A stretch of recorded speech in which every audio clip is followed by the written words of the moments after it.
Thank you for those kind words of introduction. At the outset, I would like to thank National Institute of Advanced Studies and Intach Bengaluru for inviting me to deliver this lecture in this webinar. And today I would like to dedicate my presentation or my talk to the memory of Professor Sector, who had contributed mainly to the epigraphic studies in Karnataka and also in South India. And also he was associated with NIAS. So I dedicate it to Professor S. Sector. The topic of my presentation today is revisiting the Mauryan Empire and its venture into South India. So I'll just give a very brief introduction about the Mauryan inscriptions, because we'll be mainly looking at the Mauryan inscriptions, because the journey can only be undertaken on the basis of these and archaeological sources.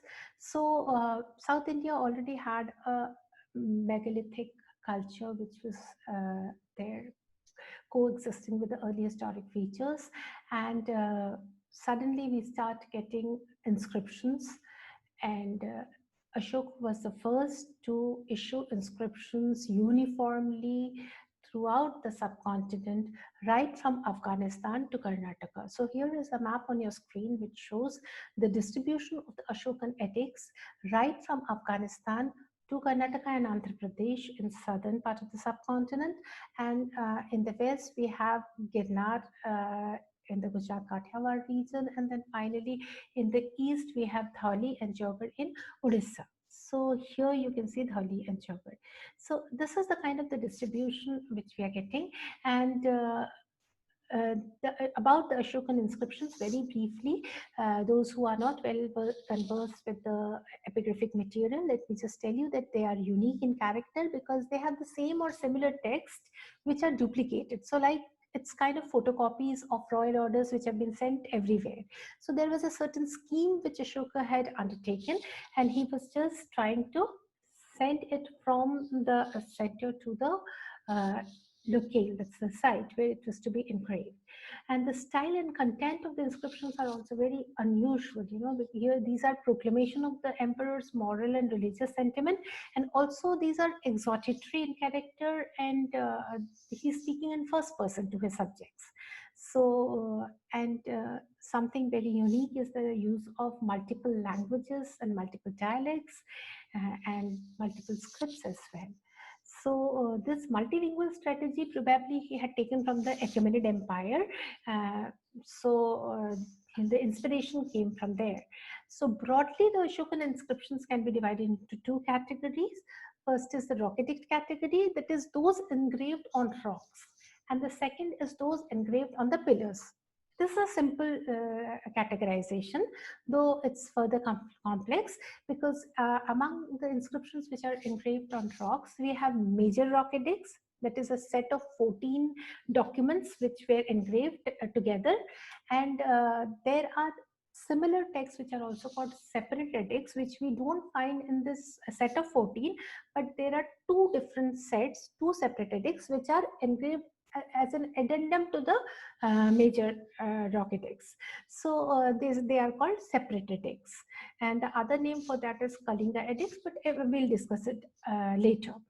And then apart from the major rock edict category, we have minor rock edicts, which are very, very important in the South Indian context, because out of the 18 minor rock edicts which Ashoka had issued in different sites, 9 sites, that is almost 50% of them, are in Karnataka, and 2 in, rather 3 sites in Andhra Pradesh.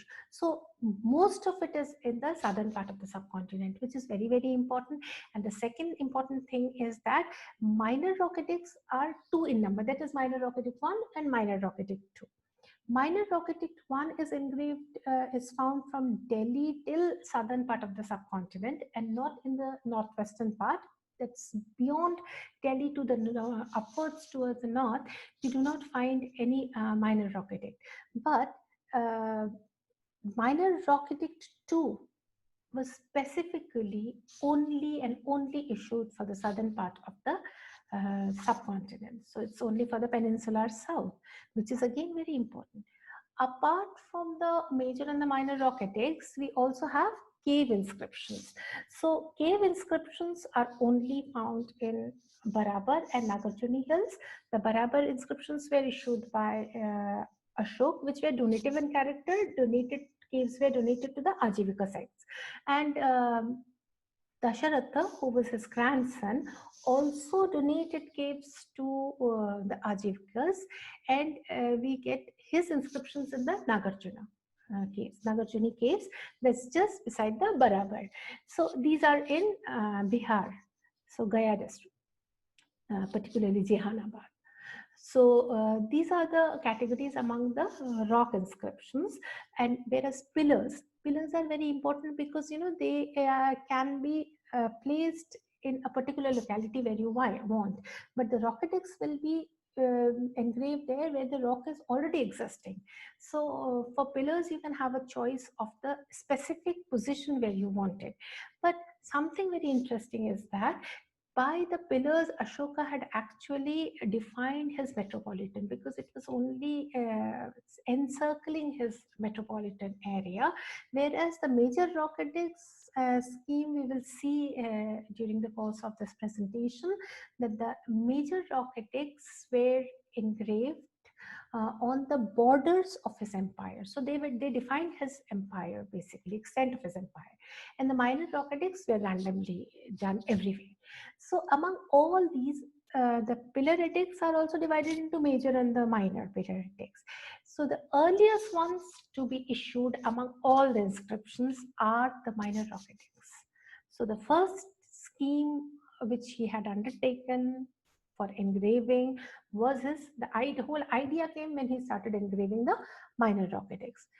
Then follow the major rock edicts, and the last project which he had taken were the pillar edicts. So they are much more well formed, the characters are well formed, and the inscriptions are very well distributed. And now you can see on your screen the map showing the major rock edict distribution. So this is just the border of his empire. They are only and only found on the borders. And when we look at the southern part of the subcontinent, if you start with the western part, you have Girnar and Sopara here. You have Sannati and Eragudi here. You have Dhauli and Jagad here. And here also Shabasgadi and Manchera. The only one which is standing alone is Kalsi. So it almost looks like he had selected two sites each, closely located, to get his edicts engraved. So probably there was another version of Kalsi as well, where we have not found it till now, discovered it. So now there are other edicts as well, which I will just skip. The pillar edicts are 6 in number. At 6 sites, we have found the pillar edicts, and the pillar edicts are also 6 in number. So it is a set of 6 documents. Like I have mentioned that the major rock edicts are 14 in number, minor rock edicts are 2, pillar edicts are 6. But at Delhi Topra, we find an extra Ashokan inscription, which is called Pillar Edict 7. This is very, very important because this summarizes everything, So while ending the whole scheme of engraving inscriptions, he had issued the final pillar edict saying that this is the end of the scheme of engraving. So besides this, we also get 2 other edicts which have nothing to do with the scheme of engraving, but these are the Queen's Edict at Allahabad Kushan and Schismatic, which have a different context altogether. The minor pillar edicts, you can see they are 5 in number. So I'm just skipping all these because we'll just straight away go into the southern context, as the time is very short. So when you see the distribution, you can see a major concentration over here, that is the southern sides, and the pillar sides are just here. So you see this major area has been defined by the pillars, and the major rock edicts define the empire, and the rest are random distributions. Now coming to the name of Ashoka. So the first very important thing is at a site called Maski, we get the first reference to the name that is Ashoka. Previous to this, the inscriptions were already known, and the inscriptions were read as Devanang Piya Piyadasi Raja. So it was not attributed to a single ruler, So when we got the name of Ashoka in the Maski edict, so all the inscriptions were now attributed to Ashoka. And this name Ashoka has only been found at 4 sites, which is very strange. And that too only in the minor Rocketics. So mind it, the major Rocketics don't have the name at all, the name Ashoka. Only the minor Rocketics, which is just towards the beginning of his career, beginning of his engraving scheme, he mentions the name Ashoka. That too in far area, which is very far removed from his metropolitan, he mentions the name Ashoka at 3 sites: Maski, Nittur, and Udegola. These are the 3 sites in South India where the name Ashoka occurs.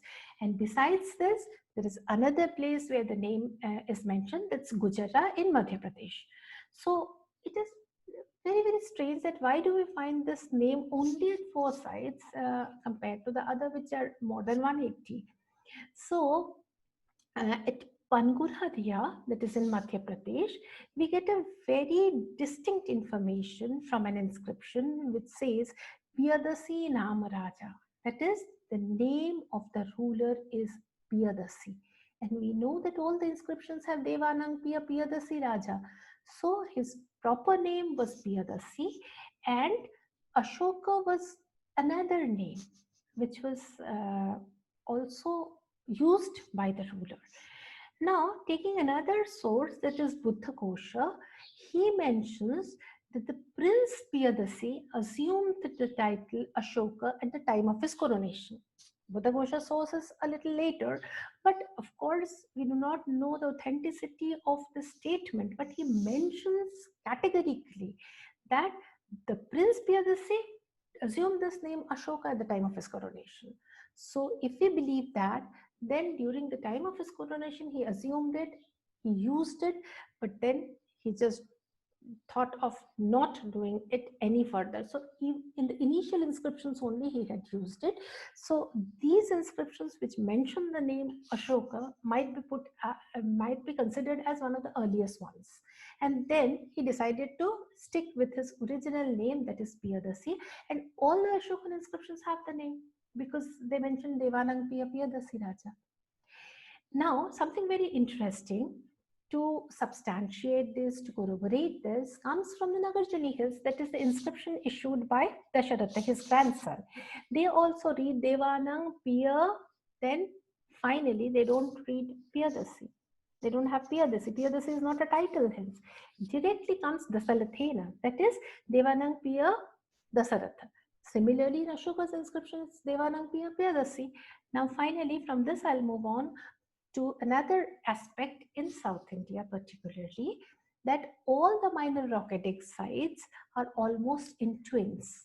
Like Nittur has a twin in Uregala, Gavimat has a twin in Palkigundu, Brahmagiri has a twin in Siddhapura. So the southern side distribution is 9 sites in Karnataka, that is Sannati, Maski, Nittur, Uregala, Gavimat, Palkigundu, Jatinga, Rameshwar, Brahmagiri and Siddhapura. These are in Karnataka. Whereas when we look at Andhra Pradesh, there are 3 sites in Andhra. One is Eragudi, the other is Rajalamandagiri, and the third is Amaravati.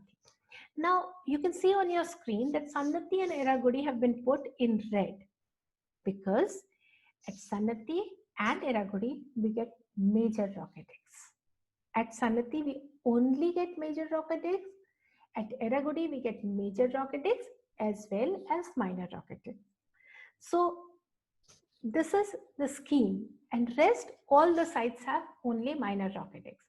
At Amravati we get a very typical kind of an inscription which is engraved on a pillar. It's a fragmentary pillar on which the inscription is engraved.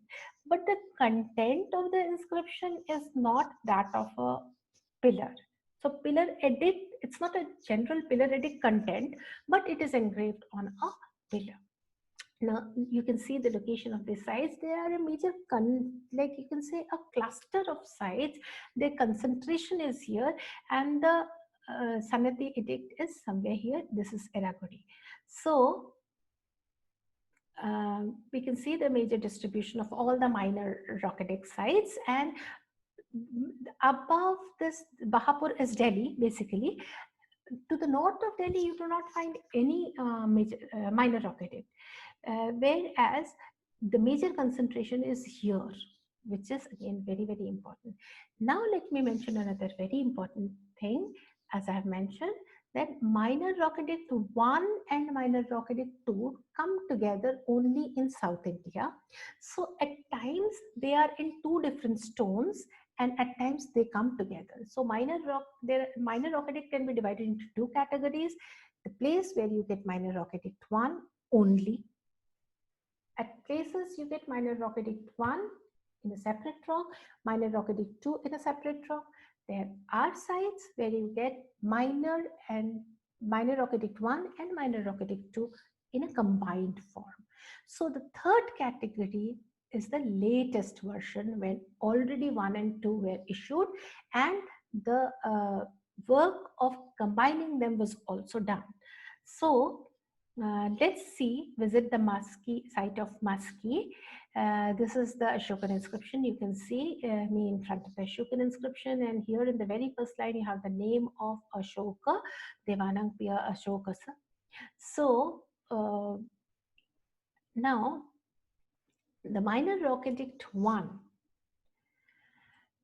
was issued after 10 years have elapsed, like post coronation, when 10 years had elapsed, he issued this minor Rock Edict 1. He mentions that after the completion of 256 nights of a tour, which was a religious pilgrimage which he undertook, he decided to engrave the minor Rock Edict. So the whole scheme of engraving edicts started with this. The content and context of the minor Rock Edict have a strong and distinct Buddhist orientation, and the message which the ruler wished to communicate far and wide at the end of his religious pilgrimage to sacred sites. So these are reported from 18 sites. You can see the names of the sites on your screen. It's Eragudi, Rajul Mantakiri, Maski, Nittur, Udegala, Bahapur, Bairat, Gujarra, Rupnath, Panguraria, Ratanpurva, Aharaura, and Sahasram. So Kavimat, Palkigundu, Jatingarameshwar, Siddhapur, and Brahmakiri. So finally these are the 18 where you get the minor Rock Edicts. Minor Rock Edict 1 can again be divided into three categories. One is the shortest version, a very short version of the edict. And one is a medium version, one is a long version. Out of this, one would expect that the long version is very important, but it's just the other way around. The shortest version is the most important inscription because it carries only the imperative part. So it has whatever is the most important. So it says that it is 2.5 years that have been converted into a lay worshipper, and more than a year, it's only more than a year that I have been zealous. And in Jambudeepa, where gods had mingled with men, and now they are had not mingled with men, but now they are mingling with men due to my zealous efforts. So all men, high or low, can attain heaven if they are zealous, and may this effort gain permanence and grow in multiple proportions. So this was the content of the minor Rock Edict 1. So basically this has a Buddhist orientation, but the medium version, we call it selective because it's a little longer than the imperative, and it is actually imperative elaborated. Here what is added actually to the imperative part is added that after conversion to Buddhism, like we do not know exactly, after becoming a Buddhist lay worshipper, I had been very idle. I did not do much, I was not zealous, and this notification or edict has been issued for this purpose to increase the zeal.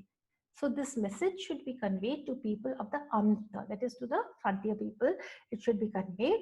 And so probably when he says that I have not done much in the last 1.5 years, he just wanted to mention that in this 1 year I have just taken this project of engraving these and promoting Buddhism in a sense.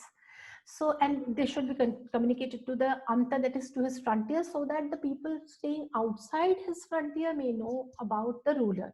And this oral order has been issued after the completion of 256 nights of the tour. This also he mentioned. So it was an oral order of the king. And then finally there is a long version which has a preamble and also an epilogue added to this particular version.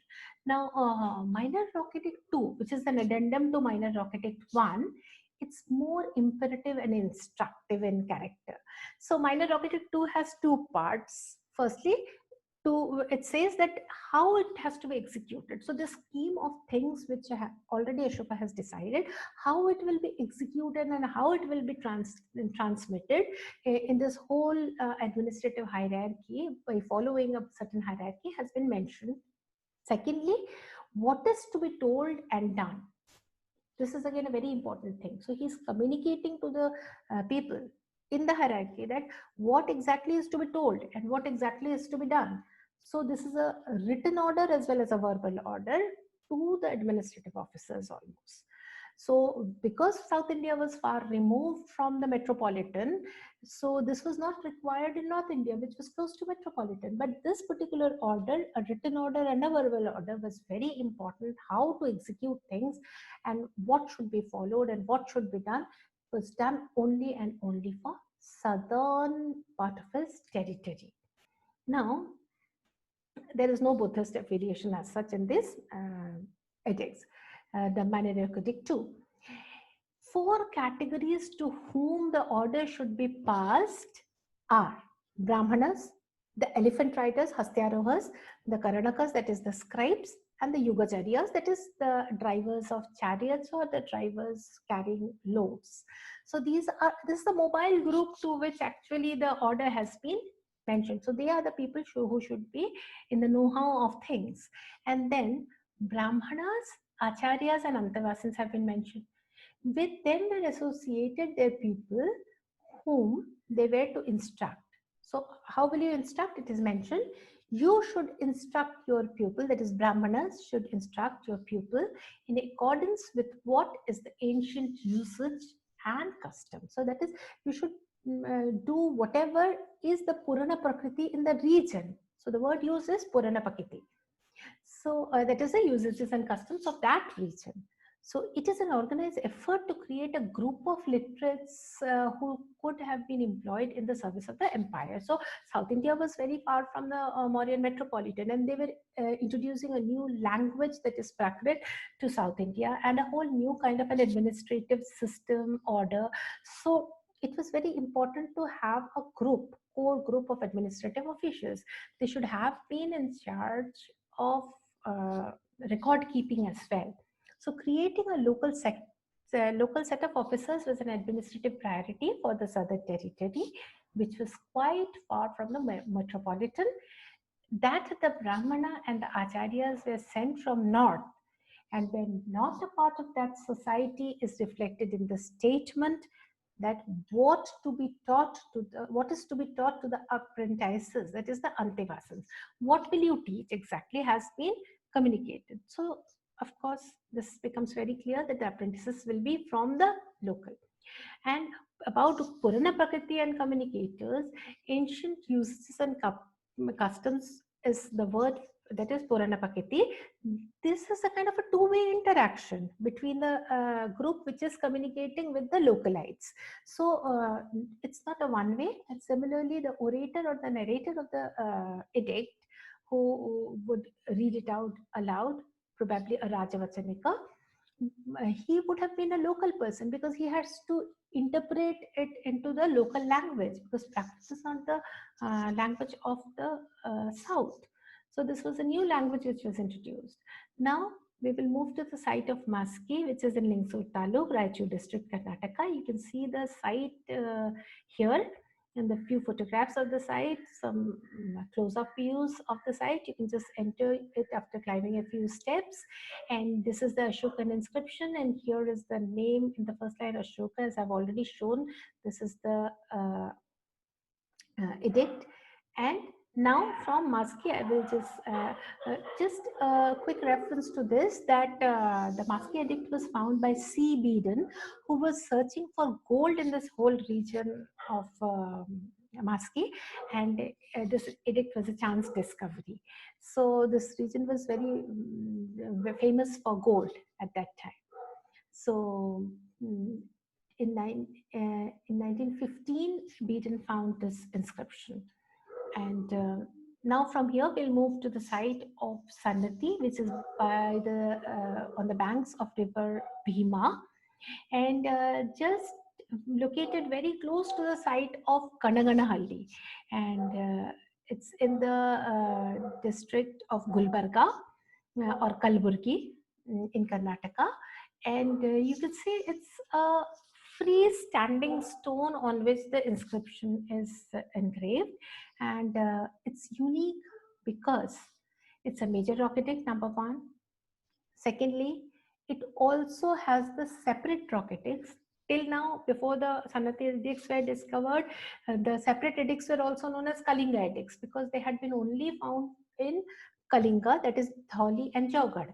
But with the discovery of Sannati, then this became a misnomer. The Kalinga edict became a misnomer, and now they are only called separate edict. Professor D.C. Sarkar would like us to call them Rhotics 15 and 16 because the Rhotics are a set of, major Rhotics are a set of 14. So he says this is 15 and 16. Anyway, separate edicts are only 2. This is the site of Sannati. Let us just see. This is the Chandrala Parameshwari temple, Chandralamba temple in Sannati.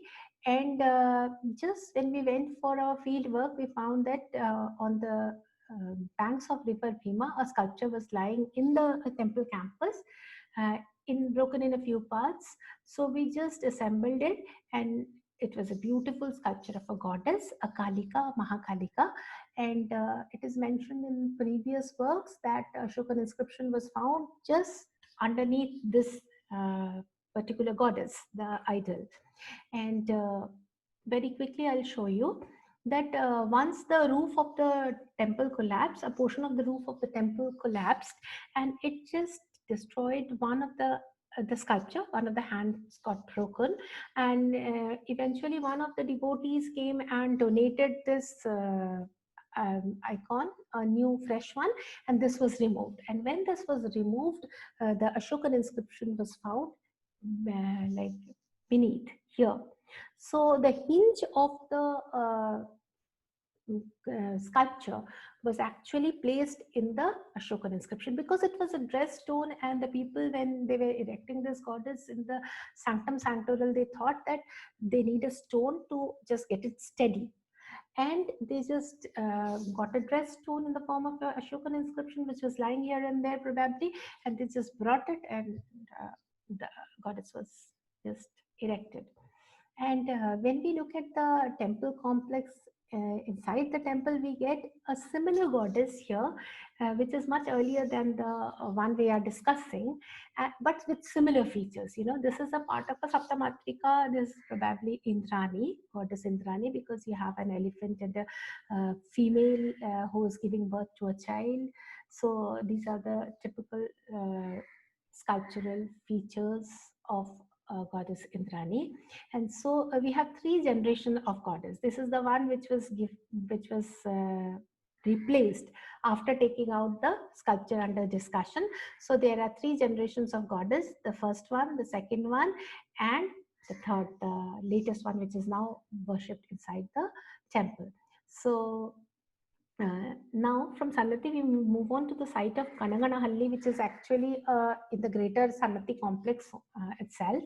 And here we get the first ever sculpture of Ashoka, but not contemporary to Ashoka, because this is 2nd century CE stupa, a Mahastupa, where this sculpture has been found. And it has several inscriptions, even mentioning the names of the Satavahana rulers, so that one can understand that these are very late. And this is memory of Ashoka still retained even after the like so many years, you know. Now you can see this is the Ashokan inscription, and it is unique because this is the only, that's the Sannati inscription is now preserved in the Kanaganahalli shed. And here you see that this is engraved on both sides, on either sides, and it's the only inscription in the subcontinent, only Ashokan inscription, which is a freestanding stone engraved on both the sides. So probably it indicates that it has been carried from some place which is very far, and it was engraved and sent. So to save the transportation of more rocks, like more stones, it was decided to get it engraved on either sides. And here, besides the rock edict 12 and 14, we get separate edict 1 and 2. So which is very, very unique, as I said. So there might be more stones, you know, like more panels probably, which had rock edict 1 to up till rock edict 11. So what was skipped here is only rock edict 13, whereas we will see that in separate rock edicts have been found in Dhauli, Jogad in Odisha, and here in Sannati. And here we have seen, so at Dhauli, which is in Odisha, this is an elephant which is here actually, and this part has been like clearly made like a notice board, chiseled off and prepared surface, and then only the yellow surface was actually prepared to engrave the inscriptions. So in the yellow surface we get, this is the yellow surface, the one with the blue is actually the yellow surface. So you have rock edict 1 to 6 here, rock edict 7 to 14 here, and then this space which was left out here, separate rock edict 2 was actually engraved, which actually indicates that separate rock edict 2 came first and separate rock edict 1 came later. So the appellation separate rock edict 2 is wrong. The one which we call 2 should be called 1, and the one which we call 1 should be actually named 2. So here they engraved 2, and later on they prepared this extra surface and engraved separate rock edict 1. Now, this can also be seen in Jogad. I can just confirm it and corroborate it by the Jogad edicts. This also in Odisha. You see a huge surface was prepared, and 2 prepared very nicely like a notice board. And here we get rock edict 1 to 5 and 6 to 14. And 11, 12, 13, they were skipped in Jogad. Then the second part that is here, we get only the first one here, which is separate rock edict 2 engraved on the top portion. And then the separate rock edict 1 was engraved here.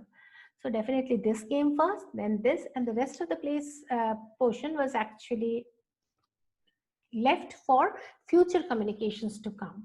So these are later communications actually, not which do not fit into the schemes of the major rock edicts. So we should actually look at them as separate and not as major rock edict 15 and 16 as Sarkar says.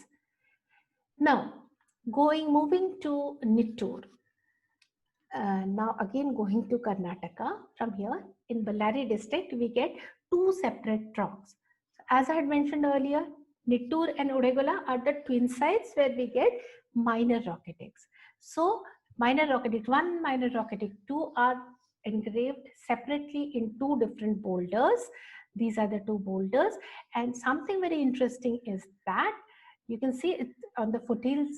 We have these 2 huge rocks, and it is engraved in round. So line 1 starts from here, ends here. Again, line 2 starts from here and goes round and ends. So it is very difficult to read. You know, one person has to go round and read, and then come back to the position 1 and then again start. So it's not in complete round, but it almost is more than a semicircle. So this shows that actually, and one more thing which I should mention is it goes till the end. You can see it is still here. So how is one supposed to read this? It is very difficult to read. So it is actually not for reading, because there were very few people who could read and write. At least when you are talking about the Ashokan records in Prakrit and in Brahmi characters, who will read them? Because people are not well conversant with the language, neither do they know Brahmi script. So it's something new to them. So they are not supposed to read it. There is a person who will read it. So there is an orator or narrator of the inscription who is employed here, and who will read and probably also interpret it in the local language. So this is just the evidence saying that this is the royal order in the verbal order of the ruler. So it almost became a kind of a monument, as Professor Pandit Singh would like us to believe. And see, then, as I had said, that they are engraved till the end and very difficult to read almost. Now, let us move to the twin site of Udegala. This is the site of Udegala on the field. You have to cross this field to reach the exact location. This is Rockedict 1, and Udegala is in Ballari district, same as Nattur, and here is Rockedict 2. So 1 and 2 are here on two separate rocks, and there is a very small story which I should actually narrate to all of you, that where Rockedict 1 is there. It's a beautiful rock which they have selected. It's a flat rock like surface and almost like a notice board, and vertically it is engraved. And what is interesting is that once it caught fire, because villagers used to stack their hay here, and once it caught fire, so they just chiseled it off to just get it clean. And we have lost the Ashokan, major portion of the Ashokan inscription eventually, like due to this scrubbing of the rock, and which is really sad actually. So you see, these sites are located very close. But when we just see the activity of the engravers, there are two different types of engravers engraving it. One is going round and the other one is engraving it like a notice board. So these are not the same persons doing it, which is very interesting, because one would expect that since the scribes and engravers are traveling, so to save cost, they would be sent to, they would be given the charge of two localities each, which are twin sites, but this was not done. And here you see again the Nittur rock, which is very interesting. Now from Nittur, I'll move to another twin site, that is Gavimat and Palkigundu. So this is the site of Gavimat in Kobbal district, and this is the rock. You can see it's very difficult to climb. You can just place 1 foot here and then climb up there and reach this portion where the Ashokan inscription is there, engraved here in an inclined rock. And we also get Buddha Padas. At several sites, we get this Buddha Padas, which have been probably engraved by one of the devotees, a Buddhist devotee, and this is on an inclined surface. The Ashokan inscription is here on an inclined surface. We can read it very clearly, and you can see the size of the Buddha Pada, and I've used my foot to just make a scale, the size of the Buddha Pada. This is the vicinity of Gavimat. I'll just quickly pass on because we are running out of time. Then the twin site with Gavimat is Palkigundu. Gavimat is not very high up from the ground level, but Palkigundu is quite high and very difficult to climb, and it's the highest inscription in southern part of the subcontinent. So you see that Palkigundu is also in the same district. It is Koppal, and it is like a palanquin. It looks like a palanquin when you look it from a distance. So it's called a palanquin rock. So you have to climb up there, and here is the Ashokan inscription. But how will people know from here that there is an inscription up there? So you see, we are just climbing. It was quite a difficult climb. And once you are here, how will somebody know that there is an Ashokan inscription here? So they had probably put some flags over here, because you can see some post holes all around. So probably they were flags which would indicate that here is an Ashokan inscription. And so from here, now let me move to another territory altogether. And the other territory was called Suvarnagiri, whereas this territory where we are entering is actually the territory in the frontier, and it is called the territory of Isila. In the territory of Isila, we have three major sites: Jatinga Rameshwar, Siddhapura, and Brahmagiri. And a typical character about the Isila sites is that the inscriptions are not vertical like this, but they are horizontal. That is, they are on the surface. They are engraved on the surface. And another very important thing about the Isila territory is that they have the name of a scribe, Lipikara, engraved in Kharoshti and also in Brahmi. So here the Lipikara was actually signing his name, who came all the way from either Afghanistan or Taxila or that northwestern part of the subcontinent, because in among the Ashokan inscriptions, you only get the use of Kharoshti in Shahbazgadi and Manshera. So you know that definitely this person would have come all the way from northwestern part of the subcontinent. And we also know that people used to come from Taxila as a quinquennial tour. The officers used to come. So this Lipikar also would have come.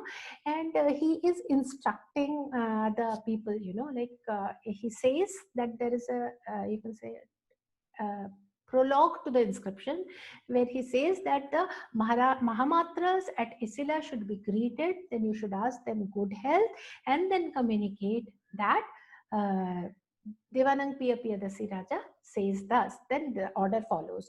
So probably when you read this, it indicates that this is a verbal order which is actually given, how to behave, what to do. So when you reach the territory of Isila, then greet the Mahamatras, ask them good health, do this, do that, and then finally give this order. So probably this was not supposed to be engraved. This was the order which was said that don't engrave this part, only engrave this part. But eventually in the process of communication, they just lost it. So the communication was lost, and who has written this order to sign it? He had signed his name in Kharoshti and also in Brahmi, saying that authenticated by the scribe, that Lipikara, that is Chapada. So he mentions his name. But very importantly, Ashoka does not allow anybody to mention their names. You know, nobody's name has been mentioned. Only he himself mentions his queen's name. But other than that, we do not get any names in the Ashokan inscription. So how would he allow a Lipikara to mention his name? So it was a miscommunication, or by mistake, they had engraved the portions which were actually portions not to be engraved. The instructive part. Now, let us see the sites of Jatinga Rameshwar. There are two hills by the name of Jatinga, the bigger Jatinga and the smaller Jatinga.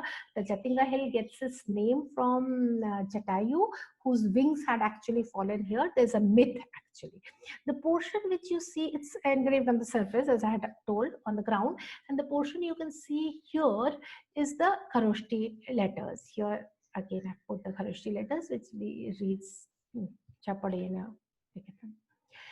Now, similar things have been also found in Brahmagiri, similar inscription, and this is all. The Brahmagiri is also the site of Brahmagiri is located in Chitradurga district, and so is Siddhapura.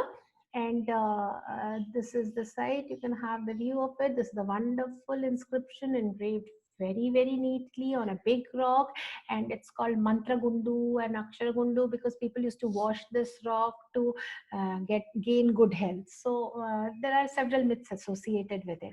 And Siddhapura site is very interesting. So Siddhapura and Brahmagiri actually were twin sites. Jatinga Rameshwar is in Adinda. So Siddhapura is very interesting because out of all the Ashokan sites, only Siddhapura is called Ashokana Siddhapura. So the name of Ashok still is associated with Siddhapura, and again it's on the surface. And Chapada, who was a Lipikara, came from northwestern part of the subcontinent, and he's not the only one who had come actually from northwestern part of the subcontinent. Even many more engravers also came. I'll show it to you how. Because even in Chunar, which is near Allahabad, you get some Kharoshti inscriptions of engravers writing their names. So again, I'll discuss this matter a little later, but then the pattern of engraving is interesting. Some vertical, some horizontal, and some inclined.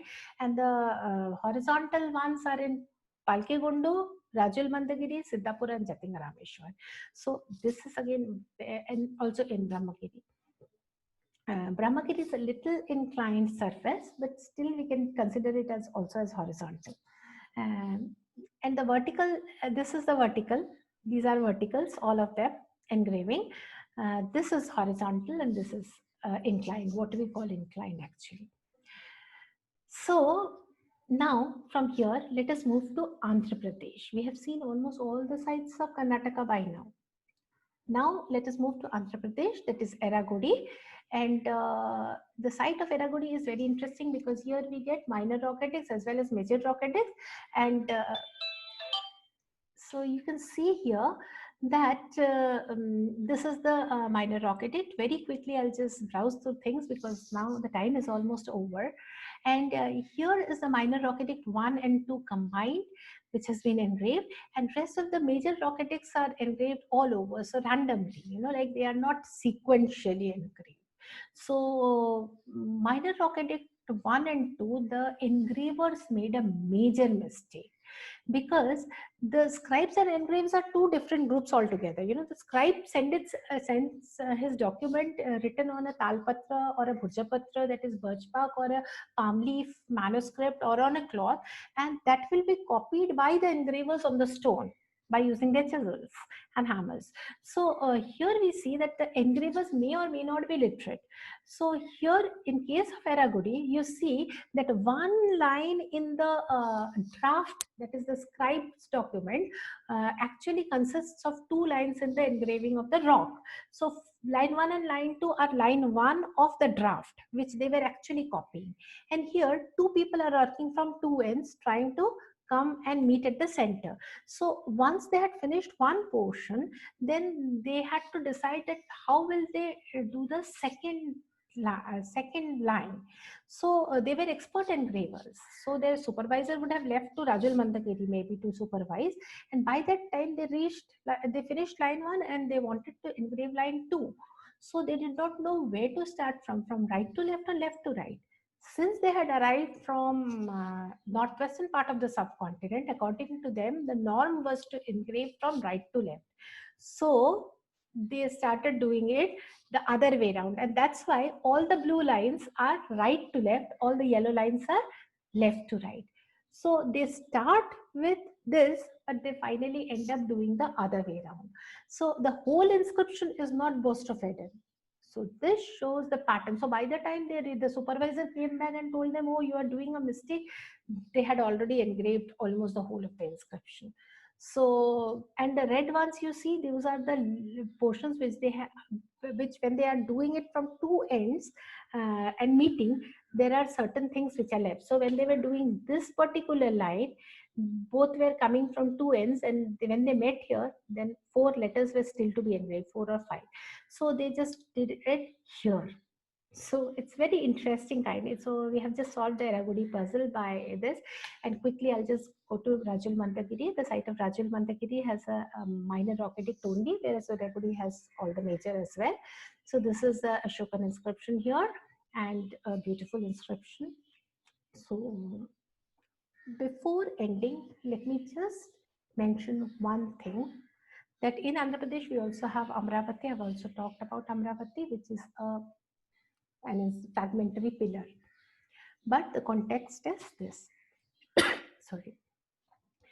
In South India, we get so many inscriptions, but when we look at the archaeological context, the material context, we do not find that much of development as compared to now.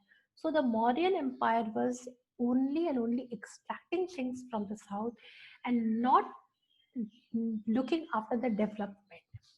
So that I will just answer all the questions gradually when you just pose the questions. But for now, the time is over. So let me just wind up by thanking the Hyderabad Karnataka Region Development Board and my university, that's University of Calcutta, who had sponsored a project on this. And also thanks to my research scholars Shomo and Shomita, and also Durbar Sharma, and Professor B.P. Sahu, Vinay Kumar, who Professor Ranbir Chakrabarti, Professor K.M. Shrimali, Professor Sector, who had given interviews for my documentary, which I had done on this Ashoka Chakra Karnataka, and then Rajiv and Ranjay, who had accompanied me for taking photographs and doing the videography for the film, and direction of the film was done by Ranjay, and also the regional commissioner of HKRDB, the then regional commissioner Amlan Aditya Vishwas. I would like to thank him as well, and thank you all for patient listening. And I would like to invite questions. Thank you.